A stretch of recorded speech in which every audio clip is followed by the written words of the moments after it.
আসসালামু আলাইকুম রহমতুল্লাহি ওয়া বারাকাতুহু। দেশে এবং প্রবাসে ভাই এবং বোনেরা আপনারা সবাই চিনেন, আমি মোহাম্মদ রমিজ আলী, আপনাদের সবার ভালোবাসার মানুষ।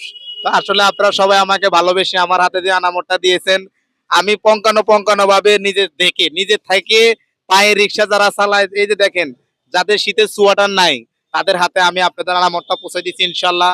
আপনারা সবসময় আমাদের জন্য দোয়া করবেন। ভাই একটু নেমে যদি এটা একটু পড়তেন, তাহলে মানুষ দেখলে কেমন লাগতেছে আপনারে। আমি যে আপনার হাতে জিনিসটা দিলাম, মানুষ তো আমার টাকাটা বিশ্বাস করে দিচ্ছে নাকি। এখন যদি এই জিনিসগুলো না দেখায়, তাহলে মানুষ বলবো দেন কি, এই যে মোল্লারাও তো খায়লায়, কথা বুঝেন না ভাই। তাহলে এই জিনিসটা একটু পড়েন, দেখি আপনার কেমন দেখা যায়। রব্বি এসে এসে দেখা